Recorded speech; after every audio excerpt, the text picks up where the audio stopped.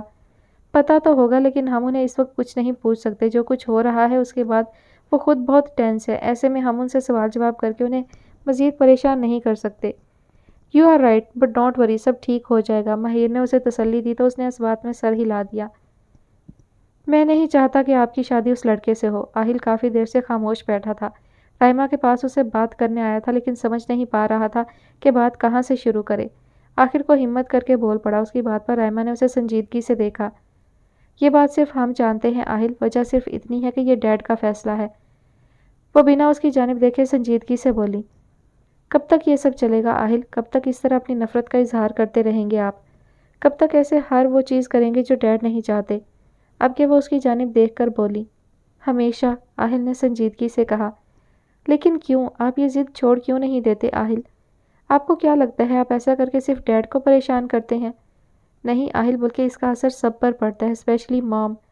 وہ ہر بات کے لیے خود کو ذمہ دار سمجھتی ہیں۔ دیکھا ہے ہم نے انہیں، صبح سے روئے جا رہی ہیں وہ، اور دادی، ان کی صحت پر کیا اثر پڑے گا اس سب کا؟ سب کی کیا غلطی ہے آہل؟ اس میں کب تک یہ سب ہوتا رہے گا؟ پچھلی باتوں کو بھول کیوں نہیں جاتے آپ؟ وہ بھیگی آواز میں بولی، نہیں بھول سکتا میں۔ وہ اس کی جانب دیکھ کر سنجیدگی سے بولا، بھول سکتے ہیں اگر آپ چاہیں تو۔ کچھ حاصل نہیں ہوگا آہل، بس بگڑتا جائے گا سب کچھ۔ پلیز بھول جاؤ وہ سب۔ کیا آپ بھول سکتی ہیں؟ آہل نے اس سے سوال کیا۔ وہ بس اسے دیکھتی رہی، پھر نظریں پھیر لیں۔ نہیں بھول سکتی آپ، میں جانتا ہوں، لیکن آپ کا دل بہت بڑا ہے۔ آپ سب کچھ چھپا سکتی ہیں، برداشت کر سکتی ہیں، کسی کو بھی آسانی سے معاف کر سکتی ہیں، لیکن میں نہیں کر سکتا یہ۔ رائما خاموش رہی۔ آہل کچھ دیر رک کر بولا، کیا آپ کو لگتا ہے ڈیڈ کا یہ فیصلہ صحیح ہے؟ غلط بھی تو نہیں ہے آہل؟ غلط ہے آپ ہی، ایسے کیسے وہ آ کر کہہ سکتے ہیں کہ نکاح طے کر دیا؟ ایک بار آپ سے پوچھا تک نہیں انہوں نے، جبکہ پہلے بھی ایک بار ان کی وجہ سے آپ کی زندگی برباد ہو چکی ہے۔ آپ نے اتنی پرابلمز فیس کی، لیکن انہیں کوئی احساس نہیں۔ ان کی یہی لاپرواہی میری نفرت کی وجہ ہے۔ اس نے ایک گہری سانس لی۔ پھر بھی کسی بھی نفرت، کسی بھی غصے سے بڑھ کر میرے لیے آپ ہیں، اور جو آپ کے لیے صحیح ہوگا وہی ہوگا۔ وہ کچھ دیر رکا، پھر اس کی جانب دیکھ کر بولا، کیا آپ یہ نکاح کرنا چاہتی ہیں؟ رائما نے اسے سنجیدگی سے دیکھا اور پھر نظر پھیر لی۔ وہ اسے کیا جواب دیتی بھلا؟ ویسے وہ لڑکا اچھا ہے، اس میں کوئی برائی نہیں ہے، لیکن پھر بھی آپ سوچ سمجھ کر فیصلہ کریں، جو آپ کا دل چاہتا ہے۔ جو آپ چاہیں گی وہی ہوگا۔ وہ جانے کے لیے اٹھتے ہوئے بولا۔ رائما نے اس کا ہاتھ پکڑ کر اسے روکا اور خود بھی کھڑی ہوئی۔ ہم ایسا کوئی فیصلہ نہیں کر سکتے آہل جس سے ہمارا ایک بھی اپنا ہارٹ ہو، چاہے وہ ڈیڈ ہو یا آپ۔ وہ اسے اداسی سے دیکھتے ہوئے بولی۔ آہل نے اس کے آنسو صاف کیے، اور میری انا، میری نفرت، سب کچھ وہاں آ کر ختم ہو جاتی ہے جہاں سے آپ کی خوشیاں شروع ہوں۔ آہل نے اسے دیکھتے ہوئے کہا اور اس کا سر اپنے سینے سے لگا لیا۔ نکاح کا دن قریب آ گیا تھا۔ آہل بہت کم ہی گھر پر ہوتا تھا، اس کا زیادہ تر وقت باہر گزرتا تھا۔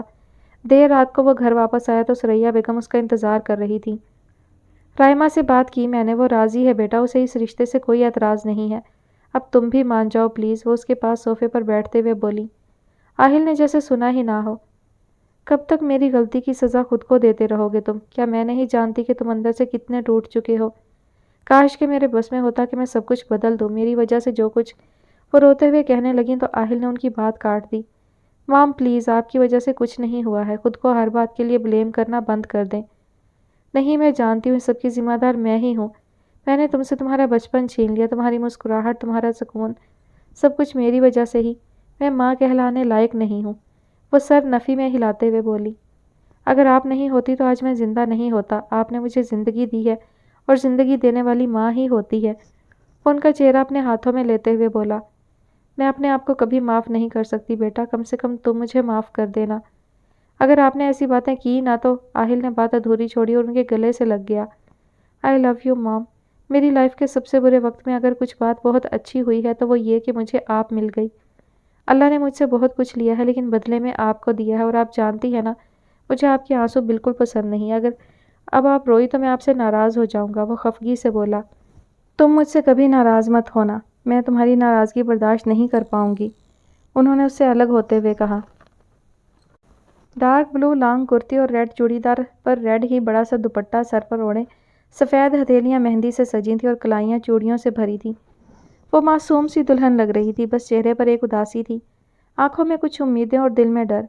نکاح خواہ نے جب نکاح کے کلمات ادا کر کے اسے اجازت چاہی تو اس نے بنا کچھ کہے سر اٹھا کر کچھ دوری پر کھڑے آہل کو دیکھا، جو دیوار سے ٹیک لگائے نظر جھکائے کھڑا تھا۔ وہ رائمہ کی نظروں کو محسوس تو کر چکا تھا لیکن اس کی جانب دیکھا نہیں۔ ثریا بیگم نے رائمہ کے ہاتھ پر ہاتھ رکھ کر اسے اپنی جانب متوجہ کیا تو وہ انہیں دیکھنے لگی۔ اس کا بھائی اس سے ناراض تھا تو وہ کیسے نئی زندگی میں خوش رہ پاتی؟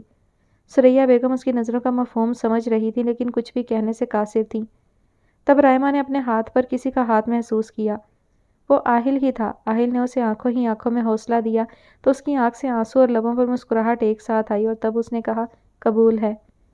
نکاح میں بس چند ہی لوگ شریک ہوئے تھے۔ شیخ صاحب اور رضیہ بیگم دونوں ہی اس رشتے سے بہت خوش تھے، بلکہ انہیں اپنے بیٹے کی پسند پر فخر محسوس ہو رہا تھا۔ رضیہ بیگم اس رشتے کا سن کر کچھ پریشان ضرور ہوئی تھی، لیکن دانش نے ان کی ساری پریشانی آسانی سے دور کر دی تھی۔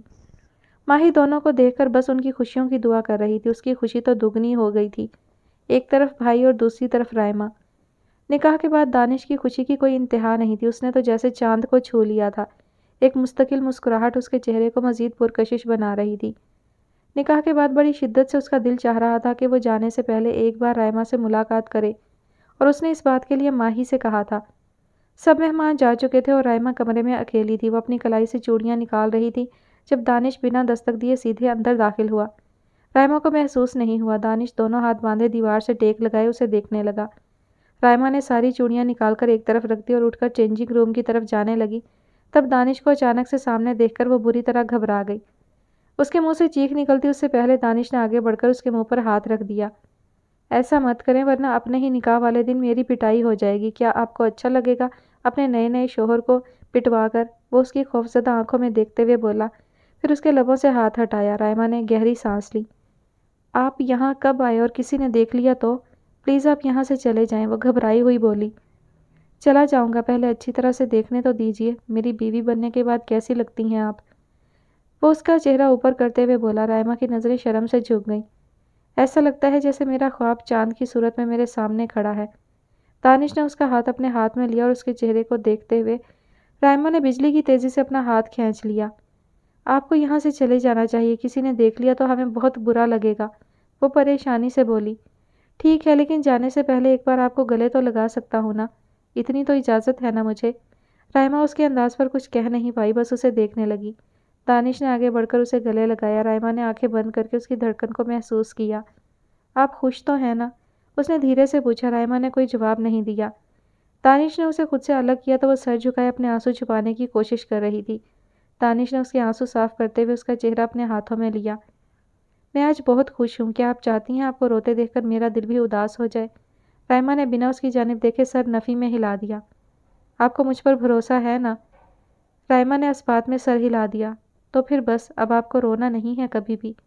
اب آپ کی زندگی میں بس خوشیوں کی جگہ باقی ہے، اور اگر میں کبھی کوئی غلطی کر کے آپ کو تکلیف پہنچاؤں تو میں آج خود آپ کو اجازت دے رہا ہوں کہ آپ میری اچھی طرح سے خبر لیجئے گا۔ اس کی بات پر رائمہ روتے روتے ہنس پڑی۔ دانش کو اس وقت وہ بہت پیاری لگی۔ اس نے اس کا چہرہ اپنے اور قریب کیا، وہ اسے گھبرائی ہوئی نظروں سے دیکھنے لگی۔ دانش نے اس کے ماتھے پر پیار کیا۔ کوئی آ جائے گا، وہ اس کے دونوں ہاتھ ہٹا کر بولی اور پیچھے ہوئی۔ بس اب کچھ دن اور، اس کے بعد چاہے کوئی آئے کوئی جائے یا آپ خود کتنے ہی بہانے بنائیں۔ وہ آہ بھرتے ہوئے بولا۔ رائمہ مسکراتے ہوئے نظر جھکا گئی۔ چلیں، اس سے پہلے کہ آپ شرم سے گلاب بن جائیں اور میں بے قابو ہو جاؤں، مجھے یہاں سے چلے جانا چاہیے۔ وہ اسے شوق نظروں سے دیکھتے ہوئے بولا۔ میری بیوی کا خیال رکھیے گا جب تک وہ میرے پاس نہیں آ جاتی۔ چاہیے، وہ التجائیہ نظروں سے بولی۔ دانش اس کی گھبراہٹ پر ہلکا سا ہنسا اور بنا مڑے پیچھے چلتا ہوا دروازے تک پہنچا اور پھر باہر نکل گیا۔ ماہی آہل کو ڈھونڈتے ہوئے کمرے میں آئی لیکن وہ وہاں نہیں تھا۔ وہ پول کی طرف آئی تو وہ صوفے پر بیٹھا تھا، سر دیوار سے ٹکائے، آنکھیں بند کیے۔ آہل جی، آپ اپنا فون باہر ہی بھول گئے تھے، کب سے کسی کی کال آ رہی ہے اور سب۔ وہ کہتے کہتے رک گئی کیونکہ اسے آہل کچھ پریشان سا لگا۔ آہل نے سیدھے ہو کر اس کے ہاتھ سے فون لیا۔ کیا ہوا آہل جی، آپ ٹھیک تو ہے نا؟ وہ اسے غور سے دیکھتے ہوئے بولی۔ اس نے کچھ ریئیکٹ نہیں کیا۔ ماہی اس کے پاس بیٹھ کے اس کا جائزہ لینے لگی۔ اسے سمجھ نہیں آ رہا تھا کہ کچھ کہے یا نہیں۔ آہل جی، کیا ہوا ہے آپ کو؟ کیوں پریشان ہیں آپ؟ اس نے ڈرتے ڈرتے پوچھا۔ ماہی پلیز لیو می الون، وہ نرمی سے بولا۔ آپ ہمیشہ ایسے وقت میں یہ بات کہتے ہیں جب ہم بالکل بھی آپ کو اکیلا نہیں چھوڑنا چاہتے۔ اگر آپ ہمیں وجہ نہیں بتانا چاہتے تو مت بتائیے، لیکن ہم آپ کو ایسے اداس نہیں دیکھ سکتے آہل جی۔ آہل نے اسے سنجیدگی سے دیکھا۔ اگر آپ آپی کو لے کر پریشان ہیں تو ہم آپ سے بس اتنا کہنا چاہیں گے کہ ہم اپنے بھائی کو بہت اچھی طرح جانتے ہیں، وہ آپی کو بہت خوش رکھیں گے۔ آہل نے کچھ نہیں کہا، ماہی بس اسے سنجیدگی سے دیکھتی رہی۔ کتنی ہی دیر تک وہ بہت کچھ کہنا چاہتی تھی، جاننا چاہتی تھی، لیکن کہہ نہیں پا رہی تھی، بس اسے سمجھنے کی کوشش کر رہی تھی۔ آہل ایسے تھا جیسے وہاں موجود ہی نہ ہو۔ جب میں 10 سال کا تھا تب میں نے اپنی آنکھوں کے سامنے اپنی ماں کو مرتے دیکھا۔ بہت دیر کی خاموشی کے بعد وہ بنا اس کی جانب دیکھے بولا۔ ماہی کی سنجیدگی حیرت میں بدل گئی۔ آہل نے اپنے پاس سے ایک تصویر نکال کر ماہی کی طرف بڑھائی۔ ماہی نے غور سے اس تصویر کو دیکھا۔ ہو بہو رائما جیسی شکل و صورت کی مالک وہ اس کی ماں تھی۔ کیا آسان ہے یہ بات بھول پانا، جبکہ مجھے ہر وقت ایسا محسوس ہوتا ہے جیسے یہ بس ابھی کی بات ہے۔ اب بھی میرے ہاتھ خون سے رنگے ہیں۔ میری ماما میرے سامنے پڑی ہے اور اپنی ٹوٹتی ہوئی سانسوں کے ساتھ مجھے کچھ کہنے کی کوشش کر رہی ہے، لیکن میں سمجھ نہیں پا رہا۔ وہ آنکھیں بند کرتے ہوئے بولا، پھر ماہی کی جانب دیکھا۔ ماہی اسے اس طرح دیکھ کر اپنے آنسو نہیں روک پائی۔ وہ بچ سکتی تھی ماہی، اگر میں کچھ کر پاتا تو میری ماما کی جان بچ سکتی تھی، لیکن میں کچھ نہیں کر پایا، بس دیکھتا رہا انہیں مرتے ہوئے۔ اس نے بھیگے لہجے میں کہا۔ ماہی فوراً اس کے گلے لگی۔ آہل نے اس کے گرد ہاتھ باندھتے ہوئے اسے سختی سے بھینچ لیا اور آنکھیں بند کر لیں۔ اسے بہت ضرورت تھی کسی کے ساتھ کی، کیونکہ کبھی کبھی کسی کا ساتھ طوفان میں مل گئی پناہ کی طرح ہوتا ہے۔ پلیز ایسا مت کیجیے، ہم جس حال میں ہیں خوش ہیں، جو بھی ہے ہمارے پاس بہت ہے، ہمیں اور کچھ نہیں چاہیے۔ حارث صاحب باہر نکلنے لگے تو رابعہ نے ان کا ہاتھ پکڑ کر روکا۔ انہوں نے زور سے اس کا بازو جھٹک دیا۔ تمہارے لیے شاید یہ بہت ہو، مگر میرے لیے نہیں ہے۔ اتنا اچھا موقع ملا ہے، ہماری زندگی سنور جائے گی، سارے خواب ایک ہی جھٹکے میں حقیقت بن جائیں گے، اور تم چاہتی ہو کہ میں اس موقع کو ہاتھ سے جانے دوں اور ساری زندگی اس چھوٹے سے مکان میں گزار دوں، ہاتھ لگی لاٹری کو اپنے ہاتھوں سے جانے دوں۔ بے وقوف عورت، اتنا تو سوچو کہ ہم کہاں سے کہاں پہنچ جائیں گے، ہمارے بچوں کا فیوچر کتنا شاندار ہو جائے گا، دولت، شہرت، عزت، سب کچھ مل جائے گا ہمیں۔ وہ غصے سے دیکھتے ہوئے بولے، مجھے کچھ نہیں چاہیے، رشتوں کی قربانی دے کر کوئی عیش و آرام نہیں چاہیے مجھے۔ یہ مکان نہیں، گھر ہے جو میرے لیے کسی بھی بنگلے سے بڑھ کر ہے۔ اب تک بھی تو ہم اچھی زندگی جی رہے ہیں، خوش ہیں، بچوں کے پاس باپ ہے، جو بھی ہے زیادہ نہیں لیکن کم بھی تو نہیں ہے، بس اتنا ہی کافی ہے حارث۔ جو ہماری قسمت میں ہوگا وہ ہمیں ملے گا، جو نہیں ہوگا وہ نہیں ملے گا، لیکن میں آپ کو کسی کے ساتھ بانٹ نہیں سکتی۔ مجھے آپ کے بدلے میں دنیا کی کوئی دولت نہیں چاہیے، میں کسی بھی حال میں گزارا کر لوں گی آپ کے ساتھ، لیکن آپ کو کسی اور کا نہیں ہونے دوں گی۔ وہ پھوٹ پھوٹ کر روتے ہوئے بولی، رونے سے آنکھیں، ناک اور چہرہ گلابی ہو چکا تھا۔ آج وہ بے حد کمزور لگ رہی تھی، کیونکہ نہ جانے وہ کتنی راتوں سے مسلسل رو رہی تھی۔ اپنی فضول کی باتیں بند کرو، میں تمہیں چھوڑ نہیں رہا ہوں، بس دوسری شادی کر رہا ہوں، تمہارے لیے شاید ہوگا لیکن میرے لیے یہ سب کافی نہیں ہے۔ مجھے وہ زندگی چاہیے جس کے لیے میں نے ہمیشہ اتنی محنت کی ہے، جس کے خواب دیکھتا آیا ہوں ہمیشہ۔ انہوں نے رک کر ایک گہری سانس لی۔ تم وہ کیوں نہیں دیکھ رہی ہو جو میں دیکھ رہا ہوں؟ کچھ نہیں بدلے گا، میں تم سے ملنے آتا رہوں گا اور پھر اسے منا کر ہمیشہ کے لیے تم سب کو اپنے پاس بلوا لوں گا۔ اتنا تو سوچو ہماری زندگی کہاں سے کہاں پہنچ جائے گی، ہمیں وہ سب کچھ مل جائے گا جو کسی کو بھی آسانی سے نہیں ملتا۔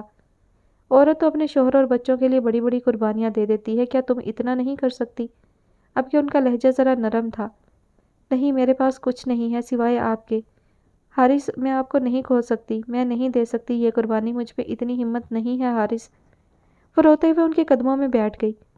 تم کیا چاہتی ہو، کیا نہیں، مجھے اس سے کوئی فرق نہیں پڑتا۔ یہ حق مجھے خدا نے دیا ہے، تم مجھے روک نہیں سکتی، ہٹ جاؤ میرے راستے سے۔ وہ سائڈ سے نکل کر باہر چلے گئے اور وہ روتی آنکھوں سے انہیں جاتے دیکھتی رہی۔ وہ لوگ بہت امیر نہ سہی لیکن بہت غریب بھی نہیں تھے، لیکن حارث صاحب کا ہمیشہ سے خواب تھا کہ وہ ایک دن بہت بلند مقام پر پہنچ سکیں۔ اسی خواب کو پورا کرنے وہ گاؤں سے نکل کر شہر آئے تھے، جہاں انہیں اچھی سی نوکری مل گئی تھی۔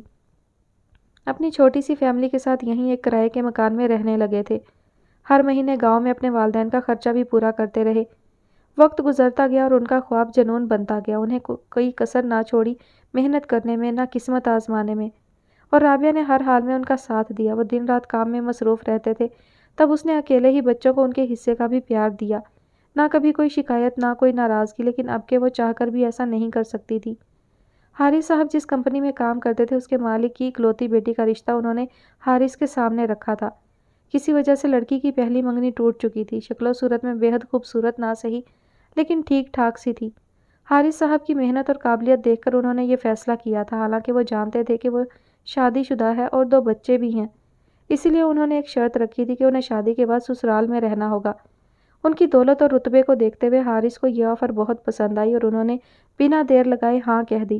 لیکن جب یہ بات رابعہ کو بتائی تو وہ صدمے میں آ گئی۔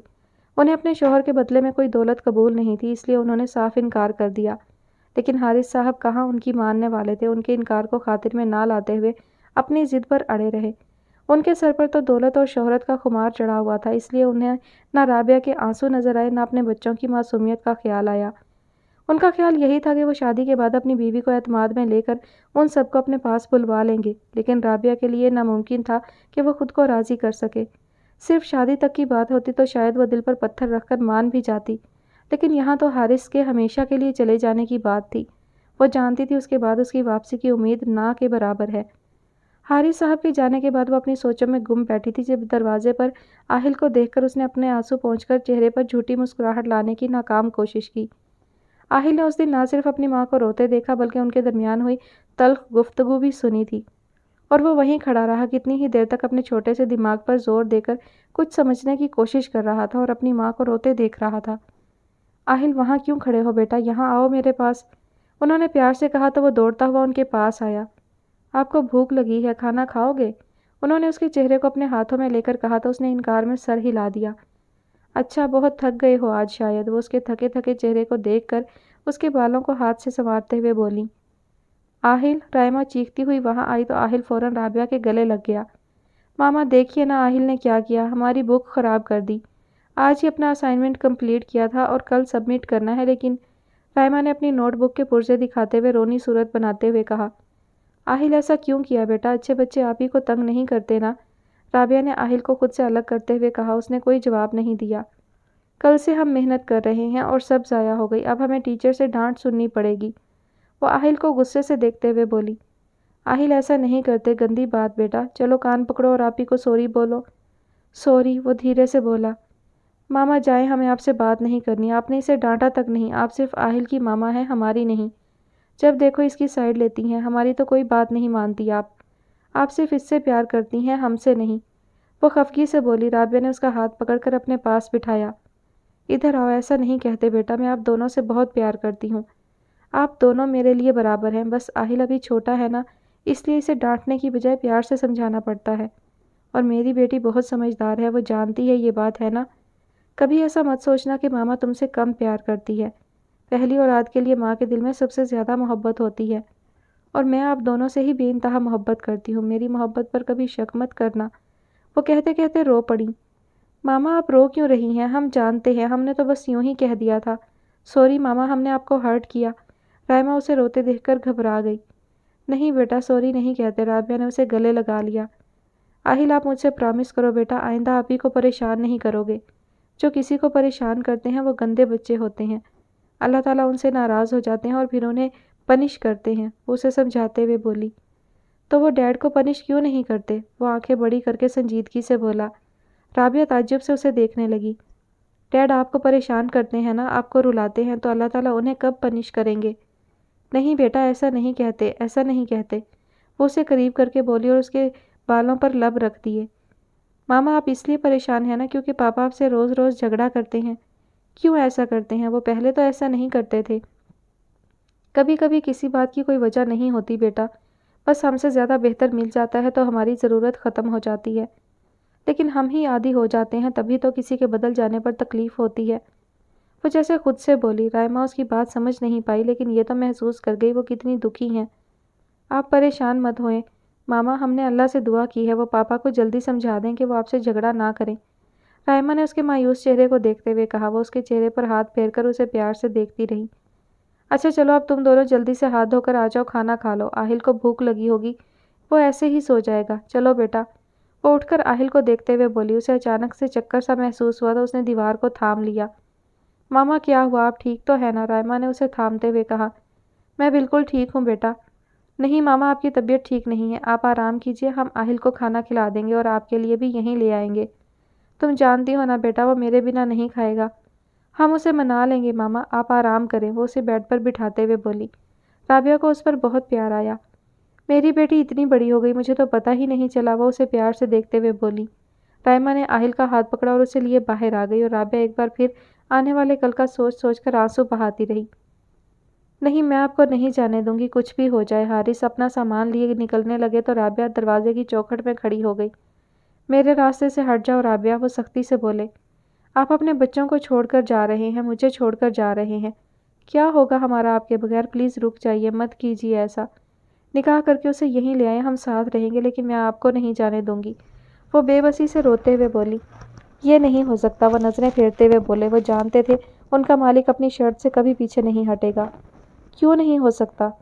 اس وقت میں تمہاری کسی بھی فضول بات کا جواب دینے کے موڈ پہ نہیں ہوں، جانے دو مجھے، وہ لاپرواہی سے کہہ کر باہر جانے لگے، لیکن رابعہ بیگم نے فوراً باہر نکل کر دروازہ بند کر دیا اور باہر سے کنڈی لگا دی۔ یہ کیا پاگل پن ہے رابعہ، دروازہ کھولو، وہ دروازہ زور سے پیٹتے ہوئے بولے۔ نہیں، میں نہیں کھولوں گی، میں آپ کو جانے نہیں دوں گی، وہ روتے روتے بولی۔ بے وقوف مت بنو، دروازہ کھولو ورنہ مجھ سے برا کوئی نہیں ہوگا۔ رابعہ نے کوئی جواب نہیں دیا، وہ خود نہیں جانتی تھی وہ کیا کر رہی ہے، بس وہ مجبور تھی، بہت مجبور۔ حارث نے بار بار آواز دی لیکن اس نے دروازہ نہیں کھولا تو حارث نے پچھلی طرف کی کھڑکی سے کود کر باہر نکلے۔ رابعہ نے جب انہیں کافی دیر خاموش پایا تو دروازہ کھول کر دیکھا، لیکن کمرہ خالی تھا۔ وہ سمجھ گئی وہ کھڑکی سے نکل کر جا چکے ہیں۔ وہ روتے ہوئے فوراً باہر کی جانب بھاگی، لیکن دوسری سیڑھی پر ہی اس کا پیر بری طرح پھسل گیا اور وہ ایک کے بعد ایک سیڑھی سے گرتی ہوئی سیدھے زمین پر آ گئی جہاں آہل کھڑا تھا۔ آہل اچانک سے اسے اس طرح بری طرح دیکھ کر گھبرا گیا۔ ماما، ماما، اس کا سر لہو لہان ہو گیا تھا۔ آہل نیچے بیٹھ کر اس کا سر اپنے گود میں رکھے آوازیں دینے لگا۔ وہ سمجھ نہیں پایا کہ کیا کرے کیا نہ کرے، بس زور زور سے آوازیں دیتا رہا اور روتا رہا۔ رائمہ نے جب اس کی آوازیں سنی تو اپنی سہیلی کو رکنے کا کہہ کر اندر آئی اور اندر کا منظر دیکھ کر زور سے چیختی ہوئی بھاگی۔ ماما، یہ آپ کو کیا ہو گیا ماما، وہ اسے دیکھ کر روتے ہوئے بولی۔ رابعہ کچھ کہنے لگی لیکن کہہ نہیں پا رہی تھی۔ رائمہ نے جب باہر گاڑی سٹارٹ ہونے کی آواز سنی تو دوڑ کر باہر آئی۔ حارث گاڑی سٹارٹ کرنے کی کوشش کر رہے تھے۔ پاپا جلدی چلیں، پاپا اوپر، ماما اوپر، وہ گھبرائی ہوئی آواز میں بولی۔ تمہاری ماما کو خود گرنے کا شوق ہے، گرنے دو اسے، انہوں نے بے نیازی سے کہا۔ نہیں پاپا، ماما کو بہت چوٹ لگی ہے، بہت خون بہہ رہا ہے، انہیں ہاسپٹل لے کر چلیے پاپا۔ سب جانتا ہوں میں، یہ نیا ناٹک ہے مجھے روکنے کا، لیکن میں پھنسنے والا نہیں، چاہے جو کر لے وہ مجھے روکنے کے لیے۔ انہیں یہ سب جھوٹ لگا۔ نہیں پاپا، ماما کوئی ناٹک نہیں کر رہی، وہ سچ میں سیڑھیوں سے گر گئی ہے، انہیں چوٹ لگی ہے، پلیز پاپا جلدی چلیے نا، مر جانے دو اسے، وہ غصے سے کہہ کر گاڑی لیے آگے بڑھ گئے اور وہ پاپا پاپا کرتی رہ گئی۔ پھر وہ دوڑ کر اندر آئی، اس کی سہیلی جب تک وہیں تھی اس کے پیچھے پیچھے اندر آئی۔ رابعہ کے سر پر پیچھے چوٹ لگی تھی جو بہت گہری تھی اور لگاتار خون بہہ رہا تھا۔ وہ اپنی ٹوٹتی سانسوں کے ساتھ پانی پانی کہہ رہی تھی۔ آہل نے اس کا سر نیچے رکھا اور دوڑ کر کچن میں آیا، فریج سے پانی کی بوتل لایا اور رابعہ کو پانی پلانے کی کوشش کی لیکن اسے کچھ سجھائی نہیں دیا۔ تبھی رائمہ اندر آئی اور اپنی پاں کو پانی پلایا۔ آہل رو رو کر سرخ ہو چکا تھا، اس کے ہاتھوں اور کپڑوں پر جگہ جگہ خون لگا ہوا تھا۔ ماما، آپ کو کچھ نہیں ہوگا ماما، رائمہ روتے روتے بولی۔ اس کی سہیلی باہر نکل کر فوراً اپنے گھر کی جانب بھاگی۔ رائمہ، رابعہ بیگم نے بمشکل بولنے کی کوشش کی۔ ہاں ماما، آپ کو کچھ نہیں ہوگا ماما، میں ابھی ڈاکٹر کو فون کرتی ہوں۔ وہ دوبارہ اٹھنے لگی۔ رابعہ بیگم نے اس کا ہاتھ پکڑ لیا۔ نہیں، بس میرے پاس رہو، میری بات سنو۔ ہاں ماما، میں آپ کے پاس ہوں۔ رائمہ کی سمجھ میں کچھ نہیں آ رہا تھا، کیا کرے کیا نہ کرے، کس سے کہے، وہ بے بسی سے روئے جا رہی تھی۔ تم آہل کا اور اپنا خیال رکھنا، اور نہیں ماما، آپ کو کچھ نہیں ہوگا، رائمہ نفی میں سر ہلاتے ہوئے بولی۔ آہل آپی کو کبھی تنگ مت کرنا بیٹا، ہمیشہ آپی کی بات ماننا، وہ آہل کا ہاتھ اپنے لبوں سے لگا کر بولی۔ آہل کی روتے روتے ہچکیاں بند گئی تھی۔ نہیں ماما، آپ ہمارا خیال رکھیں گی، آپ کو کچھ نہیں ہوگا، آپ ٹھیک ہو جائیں گی، وہ روتے روتے کہنے لگی اور آہل کو خود سے لگا لیا۔ رائمہ کی سہیلی اپنے امی ابو کو ساتھ لے آئی، انہوں نے اسے سہارا دے کر گاڑی میں بٹھایا اور ہاسپٹل لے آئے، لیکن ہاسپٹل پہنچنے سے پہلے ہی اس کی سانسیں ختم ہو چکی تھیں۔ جب تک ہاسپٹل پہنچایا گیا بہت دیر ہو چکی تھی، ان کی ماں انہیں چھوڑ کر بہت دور جا چکی تھی اور باپ اس سب سے بے خبر اپنی الگ دنیا بسانے کے خواب میں مگن تھا۔ رابعہ کو ہسپتال پہنچانے والے ان کے پڑوسی نے حارث کو کال کر کے جب یہ خبر دی تو وہ سن رہ گئے۔ انہیں ذرا بھی اس بات کا اندازہ نہیں تھا، چاہے جو بھی ہو وہ اپنی بیوی کی جان تو نہیں لینا چاہتے تھے۔ انہیں پچھتاوا ہو رہا تھا کہ انہوں نے کیوں رائما کی بات نہیں مانی، کیوں رابعہ کو نہیں دیکھا، لیکن ان کے پچھتانے سے نہ وہ واپس آ سکتی تھی، نہ حارث کا گناہ معاف ہو سکتا تھا۔ ذہن سوچ سوچ کر معاف ہونے لگا تو گاڑی کا توازن بگڑا اور گاڑی بری طرح ایک ٹیکسی سے جا ٹکرائی، جس سے ٹیکسی بری طرح متاثر ہوئی۔ حارث کو بھی کافی چوٹیں آئیں لیکن جان بچ گئی۔ جب انہیں ہاسپٹل میں ہوش آیا تو پتہ چلا کہ اس ایکسیڈنٹ میں ان کے ہاتھوں 2 لوگوں کی جان گئی ہے، جس کے الزام پولیس نے انہیں گرفتار کر لیا۔ 2 دن وہ جیل میں رہے لیکن سریا کے والد نے اپنے دولت اور رتبے کے چلتے انہیں آسانی سے باہر نکلوا لیا۔ دوسری جانب سے کافی کوششیں کی گئیں انہیں سزا دلوانے کی، لیکن دولت کے آگے سچ کب جیتا ہے۔ رابعہ کے مرنے کے بعد آہل اور رحمہ دونوں اپنی دادی کے پاس گاؤں چلے گئے۔ چند دن گزرنے پر حارث اور سریا کی شادی ہو گئی۔ شادی کے بعد سریا کی خواہش پر وہ اسے لیے گاؤں آ گئے۔ سریا نے جب سے رابعہ کی موت کے بارے میں سنا تھا وہ بہت پریشان ہوئی تھی۔ اسے بار بار یہ محسوس ہو رہا تھا کہ اس کی وجہ وہ خود ہے۔ اسی کی وجہ سے ہنستی کھیلتی زندگیاں بکھر گئی اور وہ بچوں کی خاطر ہی وہاں آئی تھی، لیکن بچوں کو اس سے اس قدر نفرت تھی کہ وہ اس کی شکل تک دیکھنا نہیں چاہتے تھے۔ لیکن وہ پوری کوشش کرتی تھی ان کا دل جیتنے کی۔ رابعہ کی موت کے بعد سے آہل تو بالکل خاموش ہی ہو گیا تھا۔ نہ ٹھیک سے کھانا نہ سونا، رائما ہی تھی جو اسے سنبھالنے کی خاطر مضبوط بنی ہوئی تھی۔ دادی نے بھی کوئی کسر نہیں چھوڑی تھی ان کا دکھ کم کرنے میں، لیکن اپنی آنکھوں کے سامنے اپنی ماں کو دم توڑتے دیکھنے کے بعد اتنا آسان نہیں تھا کہ وہ سب بھول سکتے۔ حارث نے بچوں کو سنبھالنا تو دور ان سے ایک بار بات کر کے حال تک جاننے کی کوشش نہیں کی تھی۔ آہل جب جب سریا کو دیکھتا تھا اسے اس سے نفرت ہوتی تھی، اور حارث کے تو سامنے بھی وہ نہیں آنا چاہتا تھا۔ آپ میری ماما نہیں ہیں۔ روز کی طرح آج بھی وہ ان دونوں کے لیے کھانا لے کر کمرے میں آئی تھی اور انہیں منانے کی کوشش کر رہی تھی۔ ٹھیک ہے میں آپ کی ماما نہ سہی لیکن آنٹی تو ہوں نا۔ آپ ہماری کوئی نہیں ہے، ہماری ماما بھی نہیں اور آنٹی بھی نہیں۔ ہمیں آپ کے ہاتھ سے کھانا نہیں کھانا، وہ کہہ کر فوراً باہر چلا گیا۔ رائما بیٹا آپ تو کم سے کم، ہمیں آپ سے کچھ نہیں چاہیے۔ آلریڈی بہت کچھ دے چکی ہیں آپ ہمیں، کیوں پیچھے پڑی ہیں آپ ہمارے حال پر کیوں نہیں چھوڑ دیتی ہمیں آپ کی ہمدردی نہیں چاہیے، چاہے جو بھی کر لیجئے، ہماری ماما کی جگہ کبھی نہیں لے سکتی آپ۔ رائما نے اس کی بات مکمل ہونے سے پہلے ہی کاٹ دی۔ میں تمہاری ماما کی جگہ لینا بھی نہیں چاہتی بیٹا، میں جانتی ہوں تم دونوں کی ناراضگی غلط نہیں ہے، میری وجہ سے تمہاری ماں کو اتنا سہنا پڑا، اتنا دکھ اٹھانا پڑا، لیکن میں سچ کہہ رہی ہوں بیٹا، میں نہیں جانتی تھی کہ ایسا کچھ ہو جائے گا۔ میں بھی انہی بیٹیوں میں سے ہوں جو اپنے ماں باپ کے فیصلے کے آگے اپنا سر جھکا دیتی ہیں۔ میری غلطی بس اتنی ہے کہ میں نے ایک بار بھی جاننے کی کوشش نہیں کی کہ میری زندگی بنتے بنتے کس کس کی زندگی متاثر ہو رہی ہے۔ کاش کہ ایک بار مجھے یہ بات پتہ چل جاتی کہ تمہاری امی اس رشتے سے راضی نہیں ہے، میں خود انکار کر دیتی۔ غلطی تو مجھ سے ہوئی ہے اور سزا بھی مل چکی ہے مجھے۔ ساری زندگی میں خود کو معاف نہیں کر پاؤں گی، میری خوشیوں کی 2 معصوموں نے جو قیمت چکائی ہے اسے کبھی ادا نہیں کر سکوں گی۔ بس مجھے معاف کر دینا دونوں، اور ہو سکے تو مجھے اپنی ماں کی نہ سہی بس میری جگہ دے دینا۔ انہیں اپنے دل کی ہر بات پوری سچائی سے بتائی۔ رائما انہیں پرسوچ نظروں سے دیکھنے لگی۔ واقعی ان کی کوئی غلطی نہیں تھی، اتنا سب ہونے کے باوجود کم سے کم انہیں پچھتاوا تو تھا، وہ کوشش تو کر رہی تھی بچوں کا غم دور کرنے کی، جبکہ ان کے باپ نے انہیں 2 لفظ تسلی کے تو دور ایک نظر ہمدردی سے دیکھنے تک کی زحمت نہیں کی تھی۔ خود کو سنبھالو بیٹا، اپنے لیے نہ سہی اپنے بھائی کے لیے، اس کے ذہن پر بہت برا اثر ہو رہا ہے۔ باتوں کو جتنا یاد کرتے رہو گے اتنی ہی تکلیف ہوتی رہے گی۔ بھول نہیں سکتے لیکن کوشش تو کر سکتے ہو نا۔ رائما نے رخ دوسری طرف کر لیا۔ میں چلتی ہوں، تم کھانا کھا لینا۔ وہ ہار مان کر کھانے کی پلیٹ وہیں رکھ کر چلی گئی۔